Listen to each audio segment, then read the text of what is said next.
Vladimir has explained the profound relationship between stability and maneuverability. It's really true. The more stable you are, the more difficult it is to maneuver instantaneously and quickly with the minimal movement of the body. Let's apply this to freestyle skydiving. Given the wide variety of freestyle maneuvers, most of them can be categorized either as a tumbling type or spinning type movement.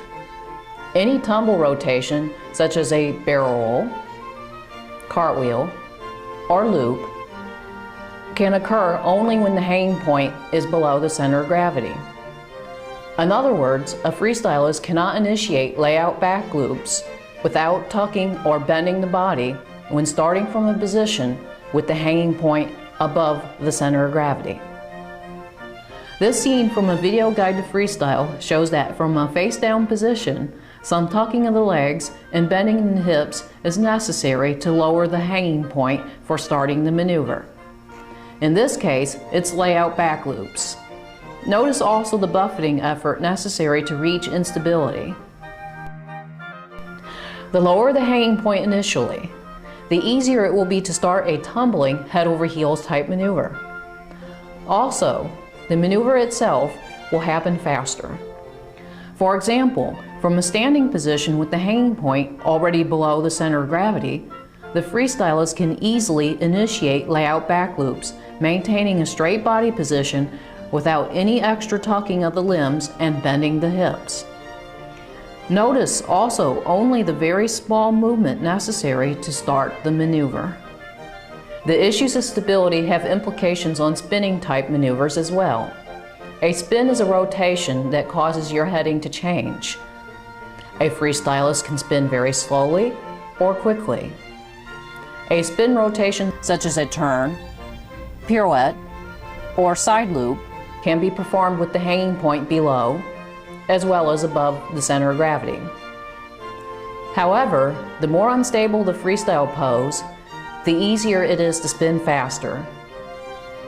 For example, novice freestylists discover that it's very easy to get into a spin when practicing the daffy position and wanting to hold a heading.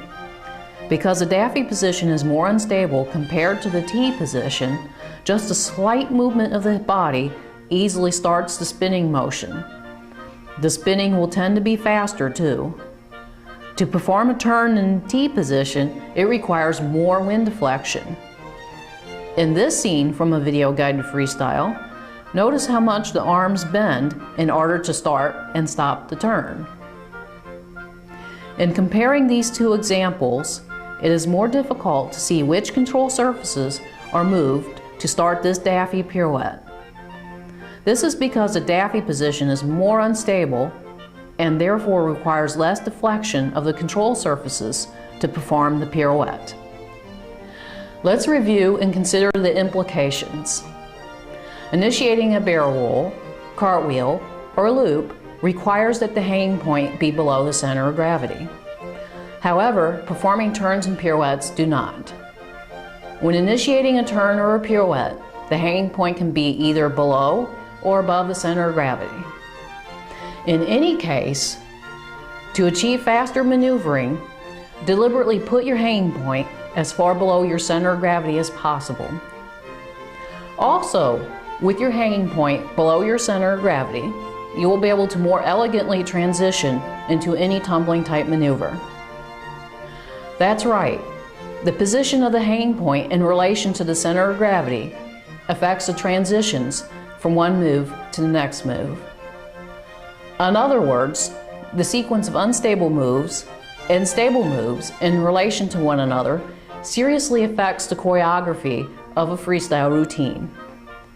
Freestylists who keep this fundamental principle in mind will be able to choreograph more graceful transitions between each move. A transition from an unstable move to a stable move will be easier and more graceful to perform. It can feel rather ungraceful to have to get yourself into a tumbling type move from a stable position.